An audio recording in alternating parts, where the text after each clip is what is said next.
하나둘 사람들이 모여드는데 어디선가 많이 본 듯한 얼굴들이다. 연말을 맞아 교육이 미래다 팀에서 그간의 출연자들 중 몇 분을 모신 것이다. 그 방송이 저한테는 굉장히 많이 도움이 됐어요. 그러니까 아이들이 이런 과정을 거치면서 힘들게 하는구나. 경제 과목을 이제 배우게 되었다고 했을 때 선배들이 바로 교과서는 살아있다 편의 919 경제체험활동 박현희 선생님. 하게 하는 거는 부동산에서 전단지 돌리기입니다. 그러니까 아이들이 교과서에서는 배울 수 없는 실생활에서 만나는 그런 경제 상황에 직면해서 좀 깊은 생각을 한번 해보기를 요구하는 거죠. 그러니까 PD 되고 싶은 애들이 너무 많은 거예요. PD. 그 다음에 이제 방송인이 되고 싶은 아이들이 굉장히 많아져서 그 다음에 또 하나는요. 일기를 몰래 쓰던 아이들이 있었거든요. 근데 이제는 안 그래요. 나를 만드는 특별한 일기장에서 관찰과 일기를 접목시킨 창조적 교육을 20년간 해온 유순영 선생님. 하루에 정말 어떤 애하고 눈 한 번도 못 마주치거든요. 근데 일기는 아니거든요.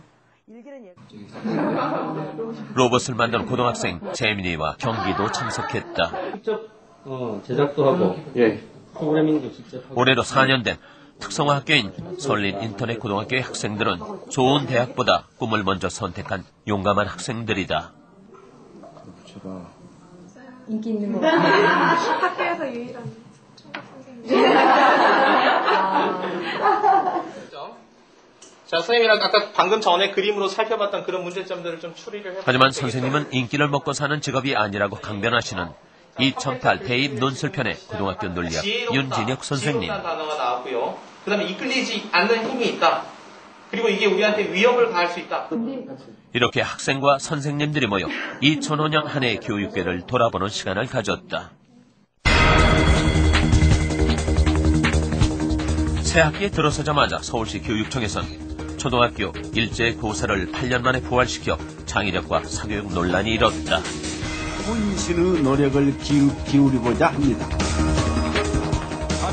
같은 달 발표된 교원평가제는 너나 할 것 없이 교사들의 반발을 일으켰고 4월 특목고 추가 설립으로 인한 고교 평준화 해체설로 학부모와 학생들은 위기감에 빠졌다. 대부분의 평준화 묶여있는 학교들은 학생들이 다 빠져나감으로 인해서 이제 그야말로 앉아서 어떻게 보면 2류, 3류로 전락하는 거예요. 교과 성적만이 아니라 다양한 영역을 평가하자는 것이 2002 대입부터 시작해서 2005, 2008로 좀 진행되고 있는 과정입니다. 교육부는 일단 다음 달 말 5월 2008년도 대입에 내신 부등급제를 적용한다는 발표가 나자 과거와는 달리 고등학생들이 내신 반대 촛불 시위로 자신들의 주장을 펴는 이례적인 일이 있었다. 내신 등급제에 항의하는 촛불 집회를 열 움직임도 있습니다.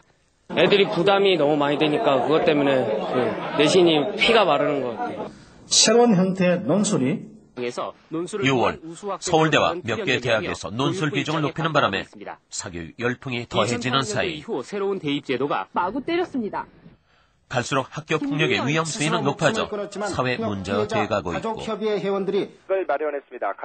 기본적인 밥조차 안심할 수 없는 교육 현실 속에서 사립학교법을 둘러싼 정치 공방이 심각한 국면에 있다가 지난 12월 9일 국회에서 개정법이 통과됐다. 여야 간의 최대 쟁점 현안의 하나인 평생을 맞춰서 해왔는데 이제 그게 교육원에 참여한다는 게 말이 됩니까? 연회에 못지않은 논란으로 들썩였던 2005년 교육계였다. 교육계를 총정리하는 가운데 출연자들의 얘기는 자연스럽게 논술로 초점이 모아졌다. 시기마다 학원 비가 달라져요. 네, 그래서 정작 필요하다고 느꼈을 때 가보니까 너무 높아져 버린 거예요. 옛날에는 시험이 끝나고 얘네들이 논술을 공부를 했지만 지금은 아니라니까. 그러니까 고2 때부터 엄마나 공부를 좀 해야 되잖아요. 물어보더라고요. 기존의 시대가 그 지식을 가지고 있는 사람들이 부족한 데서 오는 그런 평가가 위주였다면 지금 지식이라는 정보가 다 공유되어 있는데 새로운 걸 창조해낼 수 있는 사람이 그 시대를 이끌어간다는 생각 때문에 이 PC도 이렇게 바뀐 거고요. 애들 입장에서 볼 때 이 까다로운 시험은 우리 사회에서의 격차를 또 더 이렇게 벌어지게 하는데 기여할 수도 있겠다 이런 생각은 들어요. 하지만 뭐 현재 입장에서 보면 그러니까 고등학교의 수업을 바꾸게 하는데 기여는 했어요. 그러니까.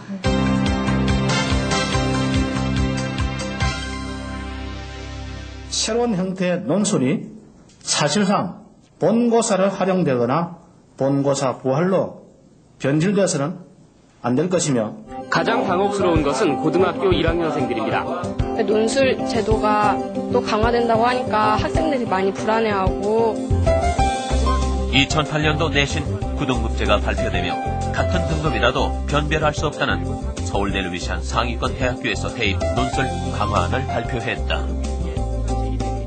대학 본고사에서 논술을 통해서 변별력을 하겠다.